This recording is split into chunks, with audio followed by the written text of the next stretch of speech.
Okay, so good evening. It is my second CyberSoc talk of the academic year, I think, which is unusual for me. Normally I tend to get away with it and be the person hiding at the back and shouting in the general direction of people who are actually in charge. If you somehow aren't familiar with me at this point, given I seem to spend slightly more time here than perhaps I should, I was twice the president of CyberSoc, and I almost remember when it was founded a while ago. It's still a little bit before my time. It's about 8 years ago now, I think, so it's kind of novel to still be around and kicking and things, given I've not actually completely left the York area. As I've already alluded to, I'm doing a little bit of an experiment today in that you will see a bit of cable there and things. So if you, for example, don't want to be on video, then don't walk into shot with me. There's a camera there. If you don't want to be on audio, I'd suggest not asking a question. But if you would like to ask a question, then cool, that would be lovely. I'm going to talk about unconventional thoughts about risk. This is only going to be tangentially cyber, to be completely blunt. But I do think risk is one of those things that's worth thinking about more generally when you're talking about cybersecurity, because it's kind of interesting and it's all the same principles, and actually cyber risk and general risk are kind of all intertwined with each other and one and the same. So very, very briefly about me, looking bizarrely photogenic. Yeah, as I said, I used to do CyberSoc things quite a lot. I do them slightly less frequently now. I am now a consultant in a cybersecurity firm. We do particularly IAM. Not really going to talk about IAM today. If you want to see me talk about that, I have another talk that is online, which I can probably signpost people to if they're particularly interested, where I ramble about people scaring people and to doing security well, which you shouldn't do. So if you want to know about what I think about that, go and watch that. I am still fairly heavily involved at the moment with the BCS, which most people think is a little bit of an unusual thing, but I quite enjoy meeting a bunch of people talking about this sort of stuff. I'm particularly involved in the risk group, which means I like talking about risk a lot. So, risk is likelihood times impact. Crash, that's it. Bye, everybody. I'm going to go home now. That's one of those things that you see on all sorts of stuff. Fundamentally, when you're thinking about risk, it's not just about what could happen, it's about how likely is it to happen, and thinking about what the right way of modelling your risk is. You've probably seen something that looks like that. If you've been involved with a society committee, you've almost certainly had to fill one in. They are useful. Fundamentally, you get a big list of all your risks, and you go, how likely is it it's going to happen? How bad would it be if it happened? And you come to some conclusion about what that means about your overall risk profile. The word that comes up a lot in this is threat. What is a threat compared to a risk? Fundamentally, a threat is something that could happen that could cause a harm.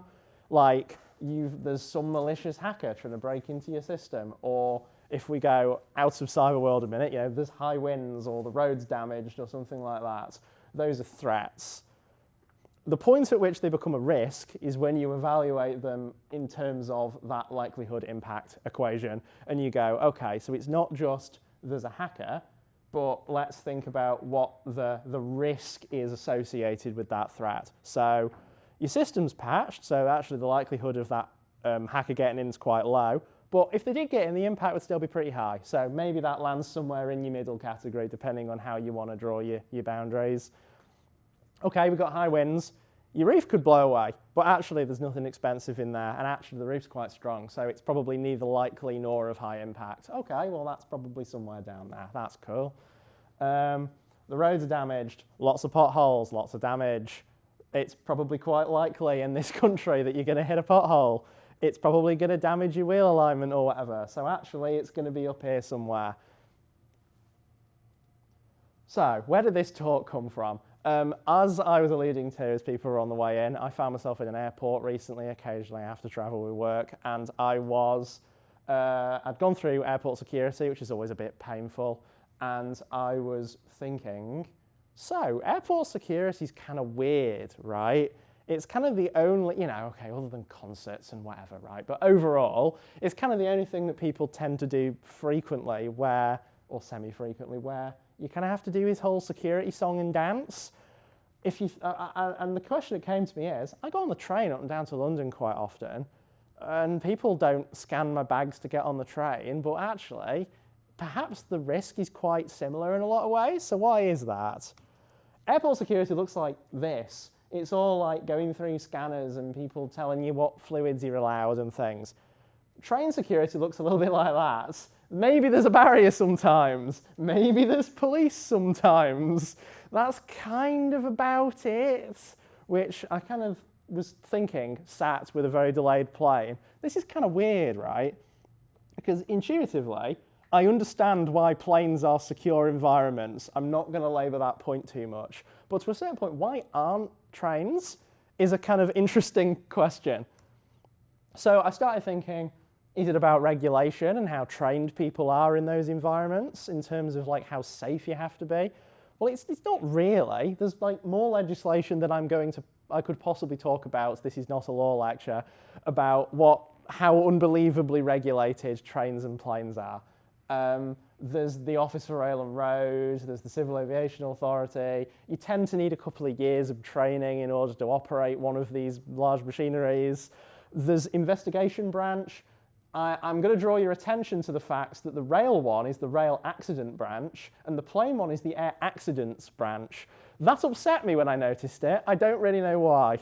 I suppose it's because they're completely unrelated to each other and no one has noticed that those two don't line up with each other. So you get that little bit of psychic damage, everybody. Thank you for that.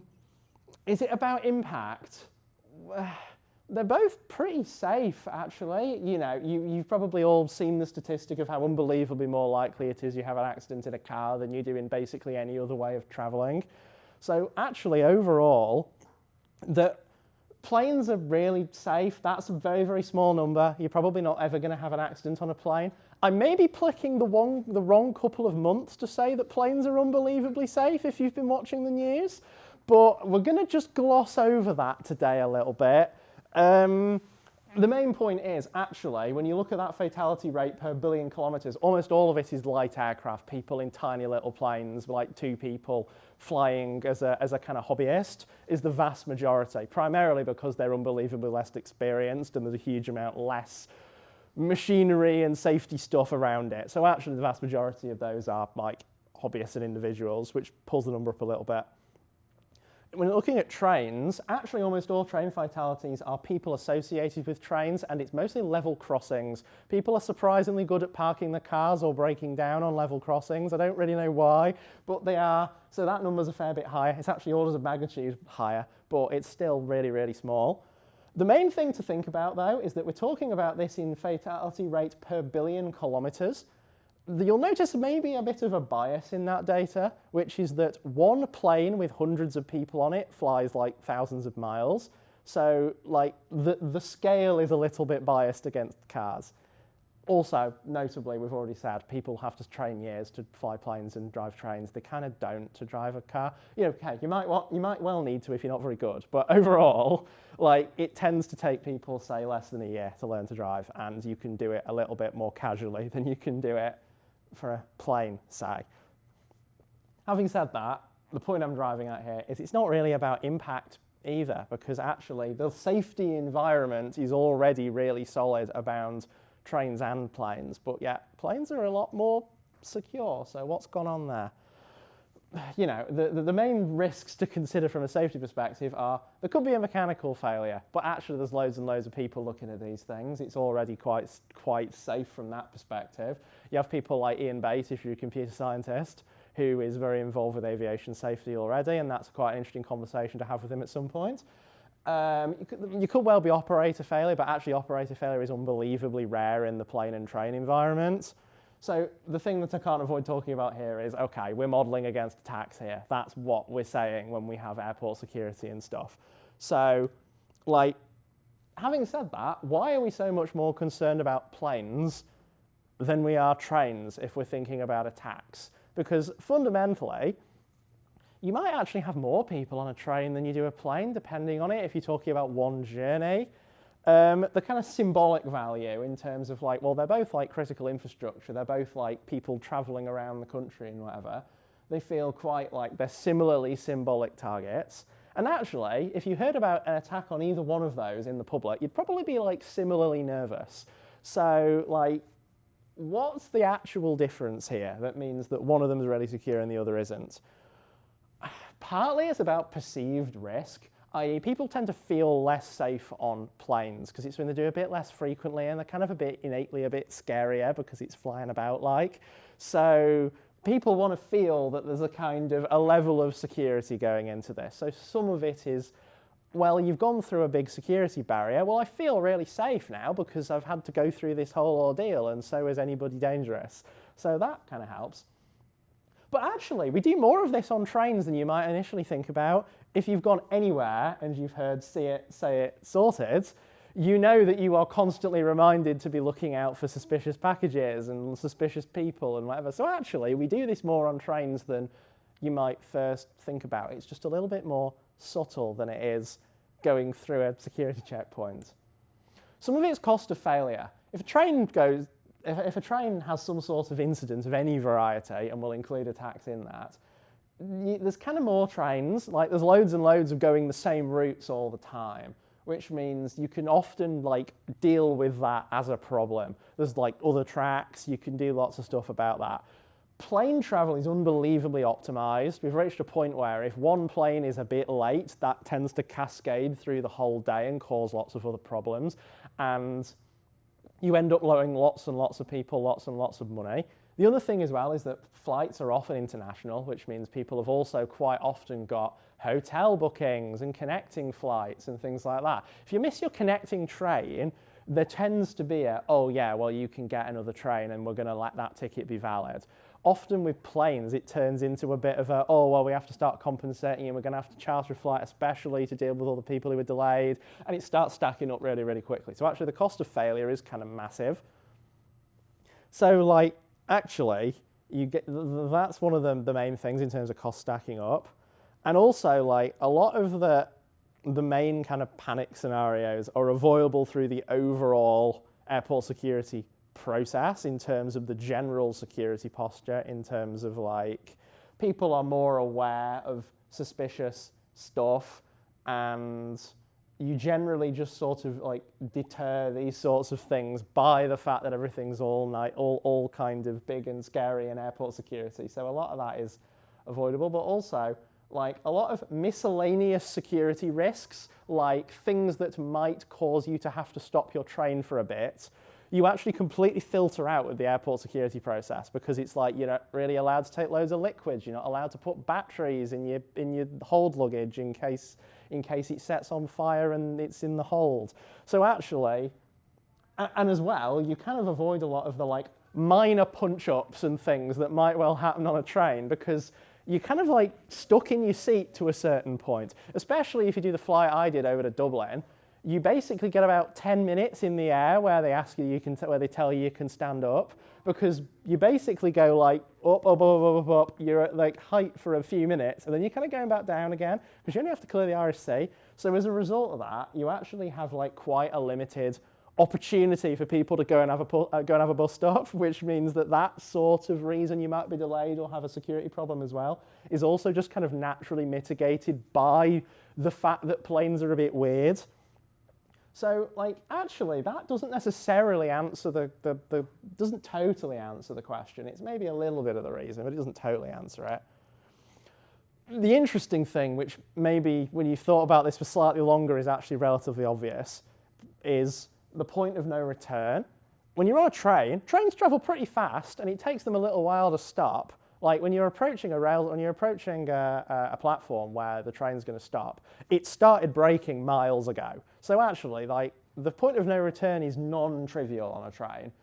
But actually, there's quite a lot of stations, which means that quite a lot of the time, there is some way out if we have to stop the train. Trains are also a lot longer and they tend to be a lot less densely packed, which means that if you have some sort of incident, you can kind of just like walk people further down the carriage and push them into like a corner if you had to. So there's actually quite a lot of ways of physically dealing with these sorts of incidents. And also trains travel on like kind of set paths down rails, which means that like you can know where the train's going to go and you can have people ready where it's going to stop, and you can like immediately start putting the potentially literal fire out. And actually when you do stop, people can kind of just like jump off the train, and if they must wander off into the bushes somewhere, it's kind of not the end of the world. In comparison, the point of no return on planes is quite a lot. Planes go really fast, which is kind of obvious, but actually not just that. They have a lot of freedom of movement. Once a plane is airborne, it can kind of go places. So you've got to deal with that, but also you've got to land somewhere. So like the commitment point is quite substantial in terms of, oh, I'm over the ocean now, I kind of can't just land. So whatever basis you've set off on, you've got to kind of stick with, which I think is the main reason why, even though a lot of the variables in trains and planes seem quite similar, this is the really big one. Because actually, okay, if somebody causes an incident on a train, it's a problem, but you can stop the train and there'll be police there and you can deal with it. If you have an incident and you're up there somewhere, what are we going to do about that? So we kind of mitigate a lot of that by screening if people have got, weapons before they get on a plane, or just the whole exercise of getting on a plane tends to mean that, okay, well, there's only so many people I can go and have an argument with because I'm in my seat and they're often quite tightly packed, and there's a lot of the just kind of resistance around the fact you need your passport with you and all this stuff means it's just a bit more effort. You're not going to probably be like planning to go and have an argument with someone on a plane, which means on balance, a lot of that is kind of mitigated. There's actually an example of the point of no return in action the other day, which you might have seen. I took this picture from the Manchester Evening News. This was a plane that took off from London Heathrow, flew 4 hours over the Atlantic towards New York, and after 4 hours, they, for some reason that I didn't get to the bottom of, decided the safest thing to do was to turn around in the Atlantic and fly another 5 hours, landing back in Manchester Airport. So the poor people on that plane to New York had a 9-hour flight from London to Manchester. I don't think they were awfully pleased about that, but it's kind of like the ultimate recent example of actually the commitment on this is quite big, and if you have to deal with a problem, you might have to take some really serious action. So mitigating as early as possible is in the threat model here. The underlying thing here is that, like, apparently I have to do this, planes are like movable into things in a way that trains aren't. Trains are on tracks. What can I do if I hijack a train? Not very much. I can drive it into another train, or I can stop it, or I can, like, I don't know really. I've kind of got limited options. If I've got control of a plane, I can kind of go anywhere. The underlying thing is most people in this room, in fact probably everybody in this room, cannot remember pre-9/11 airport security. It was more lax. People, when you see in films, people like going and seeing people off at the gate, people did used to do stuff like that, and you kind of just can't anymore, because not only do you have to get screened, you actually can't get into the past security bit unless you've got a ticket for a flight that's going. So, like, actually, that's the main thing. But one of the other things really is border control. A lot of it is that we want to keep other people in other countries happy by not like drug running over borders. So if you are flying abroad, then yeah, we care about all of the customs and you're not taking anything you should do. And actually, the good example of that as a middle ground is if you ever find yourself on the Eurostar, you do actually have to go through a kind of hybrid of the two, where it's more secure than being on a train, but like less than flying. So actually, this is in the model. We're worried about like the border bit, and I think that's part of it. Overall though, like if you consider an attack on these sorts of things, that's the main thing people are avoiding. And in fact, you used to be able to, like, you know, your kids go and meet the pilot and all this sort of thing, and you just can't do it anymore because we've decided it's probably not safe enough. I'm not just going to talk about planes. Car alarms are a thing. I promised also in the kind of blurb of this talk. Well, car alarms, like, people tend to not take any notice of them, not least because, like, when was the last time you heard a car alarm and it was genuinely, to your knowledge, someone breaking into the car as opposed to just like one of the million false positives? Perhaps you wouldn't know, but like I'd be surprised if anybody in this room has seen a car break-in happening in real time. It's probably unlikely. So like you get used to hearing them, but you've probably all heard a car alarm, right? Which means you get used to hearing them in environments where it's not a security issue. I was in King's Cross the other day, and they did a fire alarm test, and they successfully stuck the fire alarm on. So everyone was just ambling about like this while it was going like, please leave the station immediately and listen to the instructions of the staff, over and over and over again for about half an hour. So people get really acclimatized, right, to hearing alarms in false positive environments, and then when it actually is an alarm, you're just kind of not acclimatized to suddenly rushing and dealing with it as though it's a serious incident. And actually, just practically, if it is genuinely somebody breaking into a car, you're probably not going to go and confront them, right? So, especially if it's not your car. If it's your car, you really, really might. But like, you're probably not, overall. Most of the time you hear a car alarm going to go and investigate if it is a break-in. Because if you discover it is, you're not going to do anything with that information except perhaps call the police and say someone is breaking into someone else's car. And then you might feel a bit like a kind of busybody, right? Because maybe they've locked their keys somewhere. Maybe they've got a lock, there's a million reasons why it's more likely to be legitimate than a break-in. So actually, the question you want to ask then is, why do we have car alarms? Because maybe they don't serve any purpose.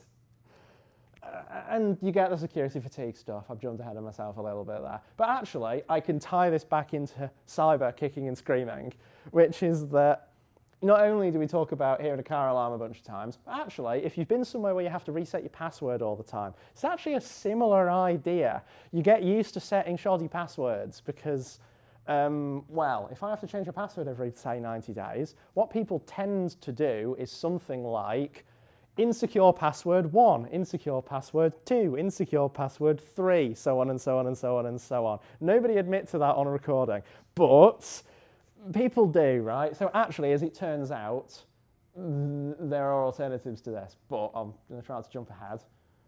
MFA every time you access an app, it starts to get a bit annoying every time you do anything. You have to get your mobile phone out and say, oh yeah, there's a code there, and type the code in. So people get annoyed about that, and then you get friction to using stuff, particularly if it's something you really want people to use because it's an app that's meant to help them or meant to encourage kind of good behaviors in your company or something like that. Well, if it's inconvenient, people kind of don't. And as a related thing to cars again, warnings about reversing vehicles when you hear a beep. Beeps tend to disappear into the noise of cities where they often are, so people tend not to notice. As it turns out, there's mitigations to all of these. The car alarm thing I'm going to come back to, because actually maybe you don't need to mitigate it. When we're thinking about passwords though, actually it's not the standard anymore. If you read the latest NIST publication, it actually says, please don't cycle passwords, it's not a good idea, because we've realised this now. So yeah, there's an interesting question. What do you do otherwise? Actually, I've seen it in all sorts of places. The standard now is just have one stronger password, because if people can remember one stronger password, you're concerned more about the entropy of it in terms of brute forcing. Because actually, your two models for a password are social engineering and brute force. So if the password's long enough to not get brute forced, you've beaten one of them. The question then is social engineering. If your passwords are faff, that actually might be a slight barrier, but you've got other mitigations there, and it's another talk. The MFA thing, well, you can actually avoid having to do MFA all the time. There's stuff like conditional access policies, i.e., if I'm on site in my company building, plugged in over Ethernet, I've got a good chance of being an authorized person. So if I've got my password as well, that's probably all right. I probably don't need MFA for that every time. Maybe you need it once in the morning, but otherwise, like, there's not really any reason to worry about it because you've modeled that building in, and you can do that on MAC address, and do that in all sorts of ways of doing it. I'm not going to go into that. You can do fingerprinting stuff. If I'm on the same IP address, I always am. In the same geolocation, I always am. Then maybe you ask a little bit less frequently. You can even do cleverer fingerprinting like that, which if you've ever used Tor before for whatever reason, you will notice that what it tells you to do is keep the browser in the 800 by 600 window, because if you have a 1440p monitor, you've subdivided yourself into a percentage of the population that has that exact size of monitor. And if you combine that with all the other ways you can be fingerprinted with JavaScript in your browser, you are often a single individual identifiable person purely by the fingerprint of your device, because it can even do things like what Java version have you got installed and random things like that. And there's just too many variables there, which means that you would be surprised that without telling any information about yourself, your individual device is fingerprintable. So actually, you can use that to your advantage as somebody who is trying to authorize legitimate people. Oh, well, if I can fingerprint that one device, is that one person?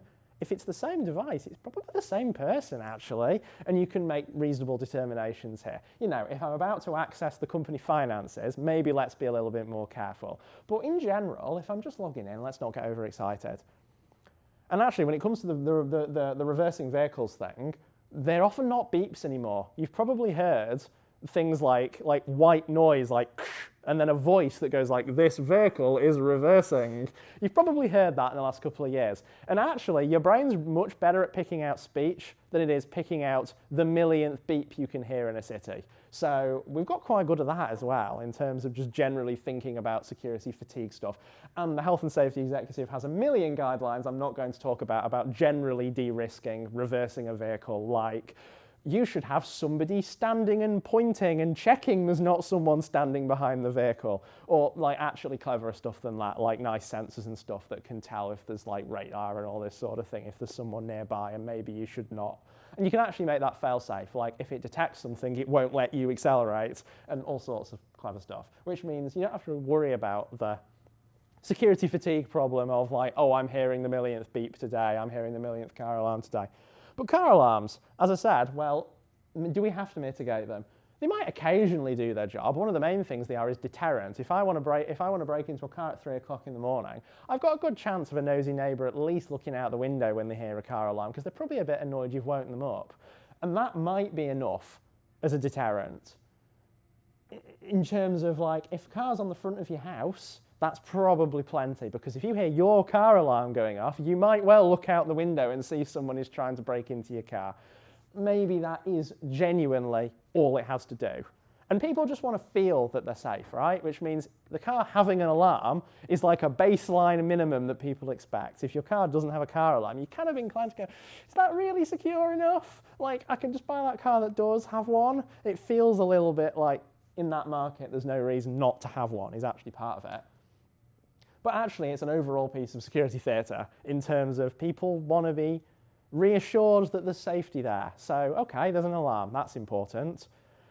The appearance of security is actually pretty important to people, just kind of feeling like generally comfortable about going about their day. I'm not going to do politics, but you know, visible policing is the obvious example in terms of like, you can see there's a police person standing there. That means I'm probably not going to have a crime committed against me because there's an immediate deterrent. That sort of thing does kind of work. Whether or not it should be the only thing is one of the many conversations we're not going to go near with a barge pole. And actually, weak security could be better than none. It's my neighbour's house instead of mine. If I've got a house alarm, okay, well, I'm just going to go next door. The old joke being, if I see a bear, I don't have to outrun the bear. I just have to outrun the person next to me, because the slowest person's going to get caught by the bear, right, is the kind of the joke as old as time. But it's kind of true to general security stuff. If I've got cameras and like a barking dog and a security light and blah, blah, blah, blah, blah, blah, blah, it's actually not going to stop somebody really determined if, for example, I'm away for 2 weeks and my house is empty. If someone knows all of that, it might not stop them, but it might stop them enough compared to the person next door who's got none of that, and that's actually a huge amount of it. You might think some of that is wasteful because it's kind of performative, but maybe not all of it, so it's kind of worth thinking about. Car alarms, though, are just one control. When we're talking about risk, I kind of have to talk about controls. And fundamentally, a control is some measure that you implement to lower either the likelihood or the impact, if we remember back to that equation, or both of them, and therefore lower the overall risk as a function of one and the other. There's more than these three, but they're the three I'm going to talk about. You can do preventative controls, which fundamentally are just like, okay, well, let's make it happen less often. So that would be something like, well, I want to reduce how likely it is that somebody breaks into my house, so I'm going to put a moat around my house. Extreme example, but it kind of works. There's detective stuff, which in cyber world, if I'm going to try and once again bring it kicking and screaming back, is your like intrusion detection system, firewall, all that sort of stuff. It's not necessarily going to stop somebody, but if you've got logging and like a security operations center looking at your logs, you're going to notice, and then even though actually noticing doesn't really reduce the likelihood or the impact, what it does do is it gives you an opportunity to intervene, and that might reduce the likelihood because you might be able to do something about it. You also get corrective ones, which is where they actually go and reduce the impact in terms of like, if we go back to the previous example, I'm going to fill the potholes in. Car alarms aren't the actually only control against a car theft. You've got, the doors are actually locking. You can't just walk up and open the door. Even if you do get inside the door, you've got a key which is specific to that car, hopefully, which means that like you can't just turn the ignition on. Newer cars, some of them have got cameras in terms of, even if the car gets stolen, if that's getting like fed through like to your like cloud storage of like the video from your car, you might have like video evidence of the car getting stolen and who it was. So that was a pretty good deterrent. And you know, what you actually might have seen as well is these old like crook locks. People used to get like a big metal piece of bar that they put through the steering wheel so you can't physically turn the steering wheel.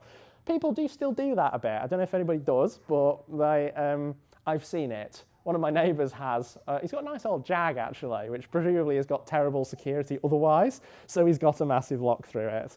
People used to do it when there were fewer of all of these controls. Now people don't necessarily feel they have to bother because cars have got better at this. When we're thinking about security theatre, which I've already touched on a little bit, the example I wanted to talk about is hotel safes, because you probably know that hotel safes aren't fantastic. So the question is, why do we even have them? I can walk up with a drill, I can walk up with some lockpicks. You probably could actually pick quite a lot of those sorts of safes. We actually did an example in CyberSoc not so long ago where, is this where I reveal I'm ancient? Okay, it was some time ago, in which you can often get a fairly strong magnet and move the lock inside because it's a metal bar, and if it's iron, steel, nickel or cobalt, looking back to his physics, it's probably magnetic to some extent because that's one of the ones where it might be. And I very kindly went and asked Pete Cooper in the CS department, have you got any neodymium magnets? And he went, yeah. Can I have one? I guess. And we turned up with a safe and did a bit of this and showed you can open the door. So, you know, there's that. It's not just drilling through it. And actually, very kindly of one of our favourite large language models, I said, I forget what the prompt was, but fundamentally, you can walk off with the whole safe. And actually, the similar example of that is cash machines. People used to steal cash machines by drilling the whole thing out of the wall and driving off with it. And the really, really great example of that is turn up at a cash machine with a couple of blokes in high vis and a forklift and say, oh yeah, we're just, it's not really working at the minute, so we're just going to take it away for some maintenance. And you unscrew it from the wall and you walk off with the whole thing and take the cash from outside of it. What you often see now as another control is there'll be a sign that says this is emptied every day and it only keeps a small amount of cash in. And it might be somebody's job to empty it after every few hundred quid gets emptied, because most of the time people don't take more than like 50 quid out of a cash machine. So if you put like 500 quid, that might do hours, and it's probably not worth the risk of you committing a substantial theft, so people don't tend to bother anymore. But you could just walk off with a safe. Next one's going to be a blink and you miss it because I'm limited by how long of a GIF I can upload into a Google presentation. But courtesy of the lock-picking lawyer, if you have one of these safes, it's got a code, you can't open it.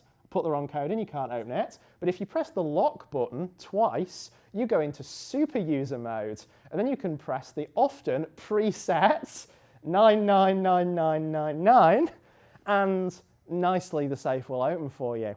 I'm not saying you should try this the next time you're in a hotel, but if it's a safe like that, it might have a super user mode you can break into, and they might not have reset the super user password. And if you're only breaking into your own stuff, I don't think it's an offence.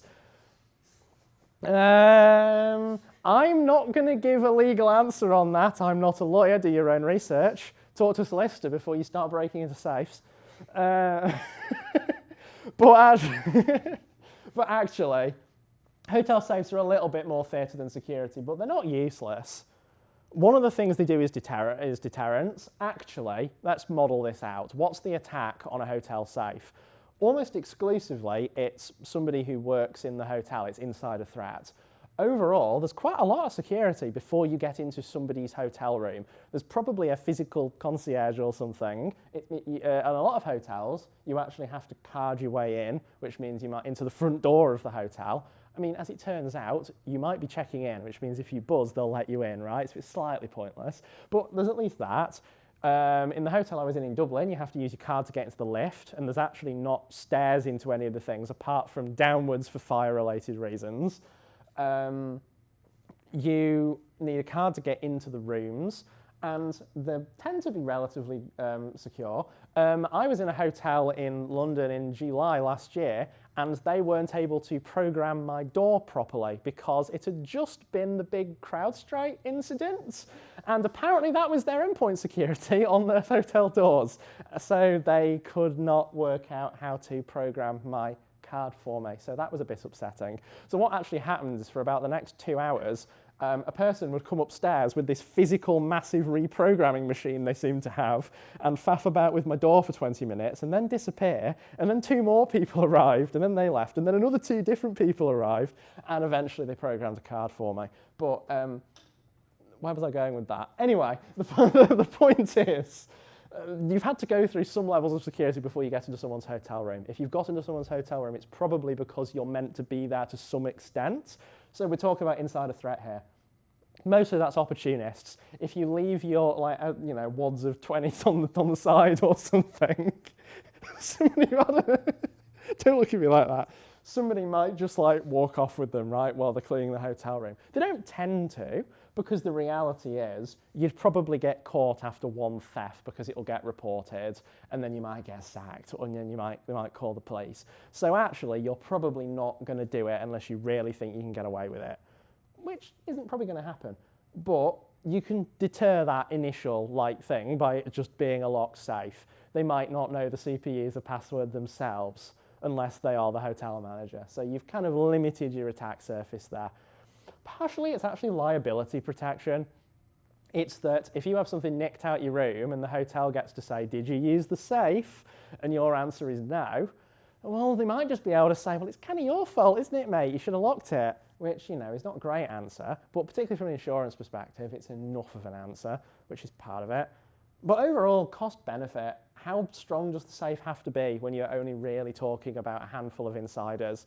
You're kind of overdoing the problem. Also, if you walk out of a building holding a safe, they're probably going to ask you what you're doing. You can probably think of counterexamples to that, where you do it in a high-vis at the right opportunity, but overall, you're probably not going to have that problem. This is the vague way of me pulling this towards actually talking about risk a little bit more than just random hypotheticals that came to me while I was sat at an airport, which is that threat modeling is a thing, which I've kind of been touching on vaguely as I've been going through all of that, which is the idea that when you're going to think about how much risk you have and you're filling out one of those risk diagrams that you've probably all done, you need to think a little bit about how dangerous various threats are, whether or not a threat is a risk, because maybe the threat doesn't actually cause a risk. It might not do, it depends. So there are a bunch of different models for doing this. I'm going to go through one of the ways you can think about modeling threat. There are definitely more, so by all means, use those. You have to do this in the context of the CIA triad. I'm not going to do the joke. You probably... The point is that if you're going to do this sort of thing, you've got confidentiality, integrity, and availability as your model. You can, as I've said quite a few talks ago, and probably every talk I do, you can fundamentally perfectly secure your data by locking it in a box, in a box, in a box, sailing out into the Pacific, dropping it somewhere and forgetting where you put it. It's not very available though, and therefore there's a question about why you've done that, because you're not going to get that data back. So why have you done that? You can, write zeros over your drive. That's fantastically secure, but it's a bit one way, really. It's not going to get you your data back. You've also got the inverse, which is, I've got some data. I'm going to shine it in all the languages of the world into the sky like the bat signal, and everybody can read it. But then, okay, what if it needs to be confidential? Might be. So you've got this. I should do terms, I realise. Confidentiality fundamentally is about keeping it away from people who shouldn't have it. Integrity is fundamentally about keeping it the same as it always was. If I have data, which is really important, and I put it on a drive and it's perfectly secure and I know the password and I can get it, but the data's changed by the time I look at it again, you've somewhat defeated the point as well. I don't know what your scenario is where your data is wobbly, but I suppose just a really shoddy drive that fails and availability we've done. So that's kind of the fundamental thing to think about there. But actually just partly it's scope. You could think about all threats. You could be very, very paranoid about every possible thing that could happen in all scenarios about everything, but you've somewhat defeated your ability then to actually deal with any of those threats, because there's too many of them and it's too hard and I'm too scared and I can't do any of it, so I do none of it at all. And therefore, we're all just not dealing with the threats. So you need to think about scope a little bit. So one of the best ways of doing that is actually look at the kind of all the risks you've identified. Often people start with a massive list that includes things that feel a little bit silly, like the building sets on fire, the CEO is killed. Maybe that's a bit too on the nose as well. God, I was going to upload. I guess I still am going to upload this. Hello, the internet.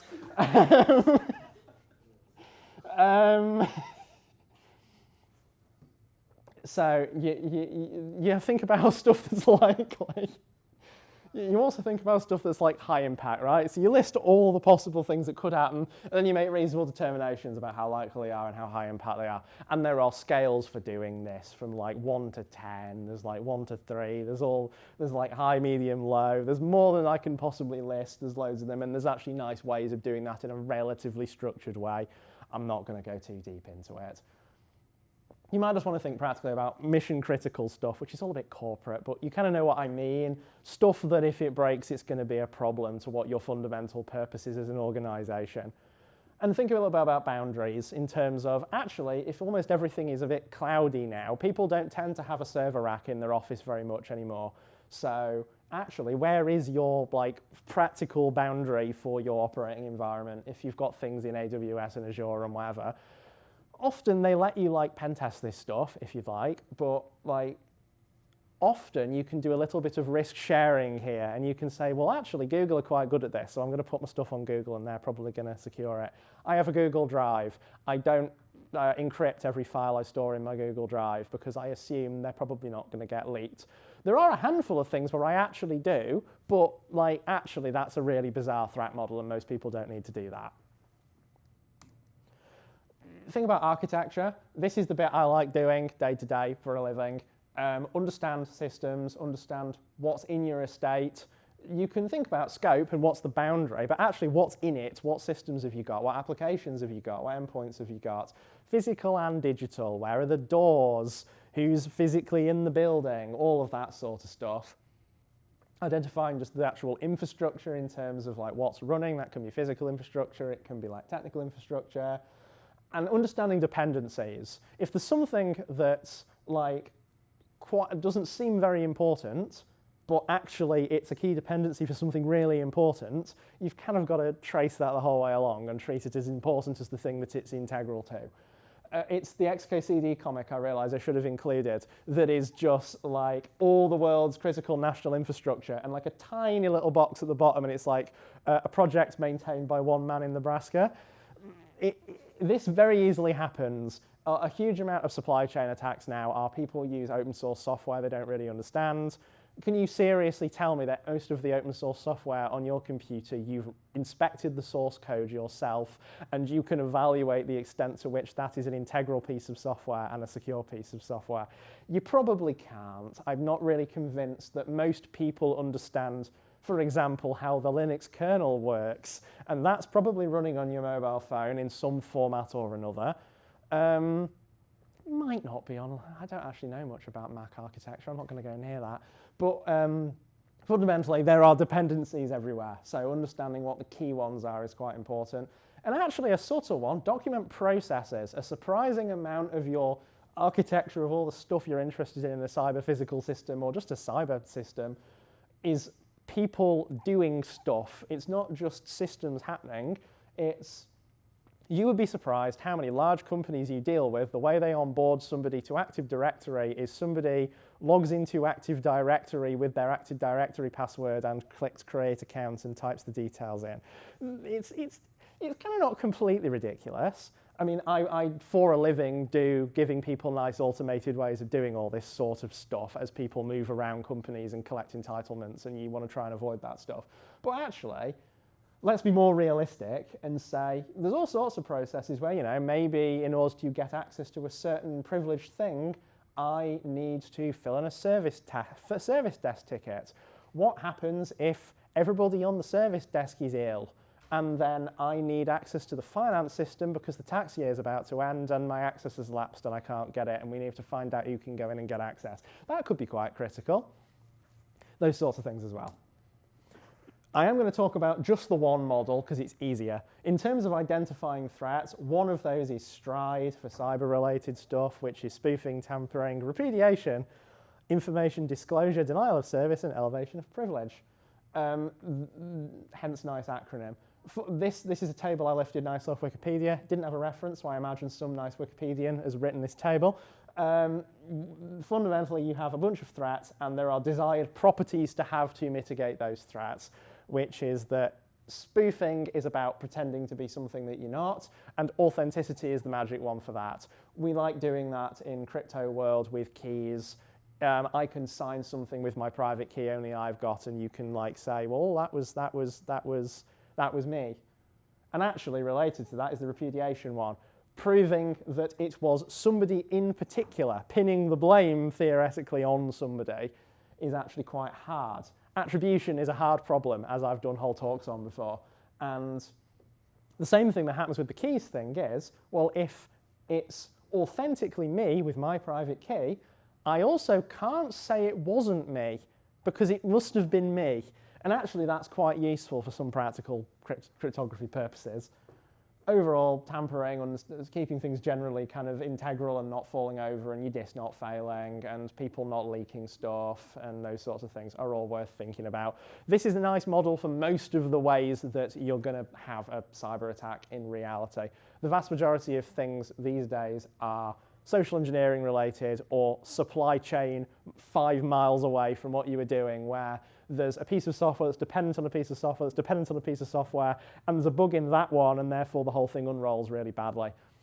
If anybody in the room was at the talk that a guy from the cybersecurity cluster did last week, very, very interesting talk about those sorts of things where you can often get a foothold with one slightly badly considered design decision and actually leverage that into all sorts of complicated things. The example they did was slight over-availability from the Slack API, using that to get access to messages that people have posted in their Slack channel. And how often do you post for a short period of time passwords in your Slack channel? I can tell you, maybe this is a bad idea. No, I'm going to say it. At the moment, I believe in the CyberSoc committee Discord channel is the password to our Bitwarden. So if you find a way of getting into the CyberSoc committee channel, you could probably hijack all of our accounts. I suppose technically I can say that, given it's not my job anymore. As it turns out, your threat model for that is probably quite limited because everybody you give the right role is probably meant to have that password. So your threat model is inside a threat again. You know, if there is some massive Discord API error, which means that all the messages are available to people on the internet, you might have a problem there. But actually, I'm not convinced there's any financial information on any of those. What actually is the worst thing that could happen? Maybe someone seizes your Google account. And actually, if they do that, you're fine because it's managed by the USU Students' Union box, and they can probably get it back for you. So actually, it's probably not that big of a problem in the environment you're talking about as a small group, right? But that's exactly what threat modeling is about, doing a proportionate amount of consideration of this stuff, which is where we're driving at with this. Risk level. How much should I be thinking about security? As I've alluded to, there's probably more threats than you can manage. If you expose a box to the internet, you will notice it gets hit by a lot of IPs from roughly in the eastern direction. But for particular countries, I'm not going to name in particular, but you probably know which ones I mean. The effect of that is there's all sorts of threats everywhere all the time, and lots of them are automated.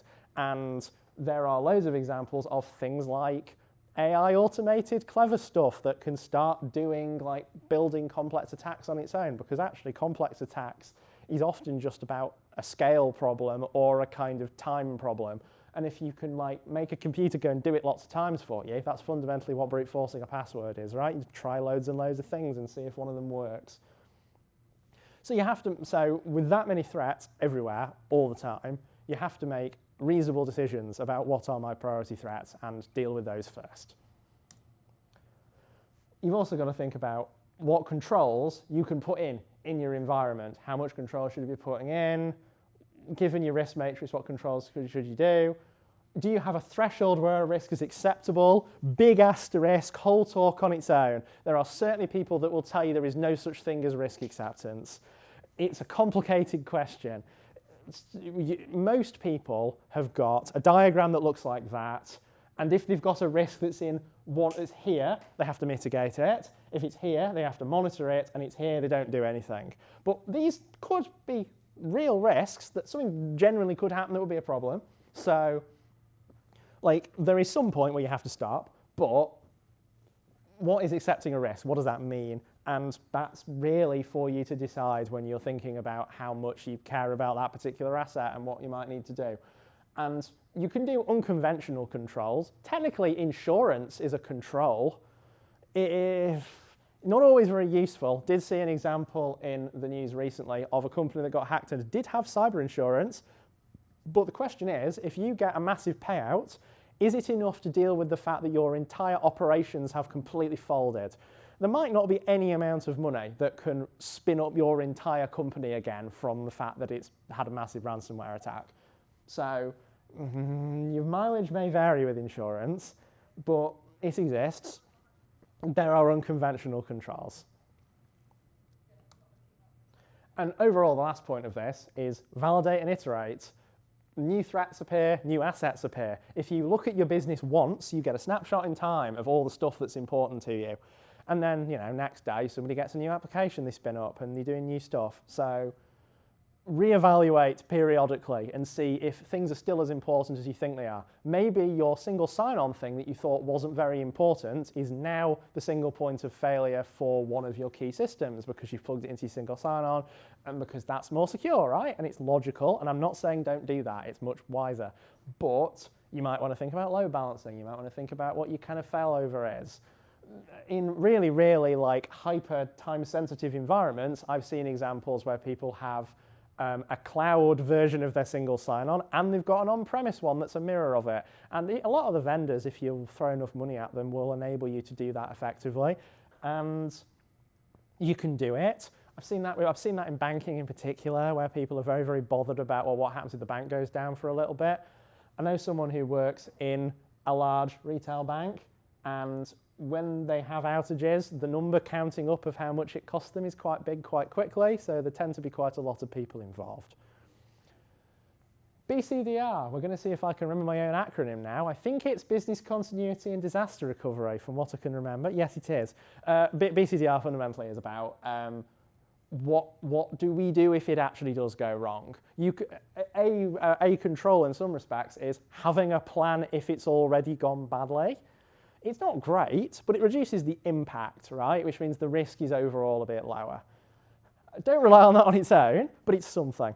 And you end up with acronym galore here with RPO, RTO, which is about recovery point objective and recovery time objective, which is the two ideas of, if your system goes down, how much data are you going to lose in time? So if we've got a system that's like, people are doing transactions all the time, if I back up every 2 hours, my recovery time is, my recovery point is 2 hours. There is a point in time 2 hours ago wherein all the data after that's going to be lost, but I've got most of it. So your recovery point objective is 2 hours.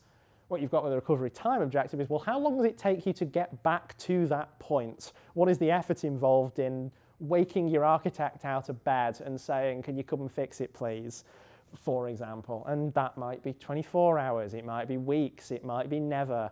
Depends on how well planned you are. And the main thing with this is do trials, do practice runs. Don't just do pen testing where someone tries to break in. Imagine a scenario in which, oh dear, one of the servers has caught fire. What do we do now? And you might have good load balancing, and maybe that means nothing happens. Or maybe everything stops working and you can't run the business anymore. It's worth knowing which one of those it is, and not assuming you know which one of them it is, because it's worth noting that you only have a backup if it actually works. And there's no point in you putting loads of backups in a drawer somewhere and never testing them, because if it comes down to it and they don't work, you might as well not bothered, really. And I have seen examples in the midst of my incident response days in which the brief period in which the backup is connected to the main system so that the system can be backed up onto it has led to infecting the backup as well, and then it all goes really badly wrong, and then you've kind of might as well not bothered, really, which is not really the situation you want to be in. Overall, do retrospectives. If something goes wrong, look at it, think about it, talk to other people about it. A lot of, for example, government are getting better at publishing things like this so you can learn from other people's mistakes. National Cybersecurity Centre, who are generally quite lovely, are pushing a lot of good practice in the industry around stuff like this. A lot of industries tend to band together. Things like banking will all talk to each other about like threats they're seeing and what they're noticing and what they're doing about it, because generally our feeling is you probably don't actually want your competitor to have a cyber attack, because actually they're probably in the same boat as you and it's probably going to be you next, so you might as well learn from them. Recommended reading on that, by the way. The Government Digital Service, the GDS, are actually very, very good at publishing standards. GovUK is pretty much the standard for running a digital service, and lots of other countries are mirroring it because we've actually done a really, really rather good job of it as a country. So with that in mind, that link, when I circulate the slides, or just kind of find it, it's not hard, is the GDS Way, which is one of their many publications about how to run a digital service. That one in particular is about the disaster recovery stuff and how you should think about recovery objectives and stuff like that. And that's worth thinking about. Coming towards the end, stuff I'm not going to talk about today. Architecture frameworks, TOGAF, etc. You can probably find somebody in the university who will talk to you about TOGAF. If you'd like. There are basically a very large number of standards of how you should architect a system. If you're going to understand when I was talking earlier about, okay, well, what's in my estate? How's it all designed? How do all the pieces fit together? There are ways of doing that kind of systematically and in a way that people understand and makes it nice and doable. Business analysis, kind of what I do for a living. Understand your business requirements and your processes and what actually goes on and what happens, and regardless of what it says on a diagram somewhere, what actually happens, because you would be surprised, or perhaps not, if you would be to sit down someone very, very helpful from the IT service desk, what they will show you they do in reality compared to what they're meant to be doing, and many, many other parts of the business. I heard a great example at a conference last week that, yeah, I can name it, it was a recorded talk. They're from BT, and they were talking about when people join the BT group and they get assigned a nice long password that is to be sent out to them so that they can log into their account for the first time, and then their job is to change their password. As it turns out, a lovely individual in HR who felt that they were doing everybody a favour with those very annoying long passwords to remember was going in and kindly changing the password to something easier so that they could give it them on their first day and they could go and change it. Unfortunately, they were using the one single much easier password, which meant if you happen to have worked that out, you could probably have gone and hijacked one of your also new joiners' accounts at the same time, who's joining at the same time as you. And somebody genuinely thought they were doing everybody a favour because they just didn't have the vision in the business of why they should care about that from a security perspective. Because to a certain point, I'm only going to tell the password to them and then they're going to change it, right? So what's the risk? It sounds perfectly logical to somebody who's not sat down and threat modelled, which most people in this room might well do at some point because you are the sort of person who spends your Wednesday evenings listening to somebody talk about it. But most people, even if they are genuine and trying to be helpful and lovely, don't necessarily understand. And it's an opportunity to help them, not to do all the users are bad stuff that people have been known to do. If you really, really want to know more about business analysis, column A, read the BCS book. It's actually quite good. And then finally, I suppose, there are a bunch of risk and threat frameworks that I haven't referred to at all. There's DREAD, there's the thingy cyber kill chain that I think we've referenced before. There's the MITRE attack chain, which is another one. There's loads and loads and loads and loads of these. You will have heard of some of them, you won't have heard of others, and they exist. If you're genuinely going to sit down and do risk for an actual proper company, do your research. I'm not actually an authority on this, as much as I might like to think so. At the end of the day, I can give insight from seeing what other people do in lots of environments and tell you what that is. And actually, that's the most value that when I talk to a client or something like that, they get. It's not that I know everything. It's actually more that every 3 months I do this with a different company, and you learn over time what lots and lots of people are doing that's good practice, and you pick up stuff and you learn it and you iterate. And iterate and improve was kind of the lasting message of all of this. With that in mind, if there were to be any questions, by all means. If not, then I will say thank you very much, and I presumably will come down the pub for a little bit, assuming it still opens.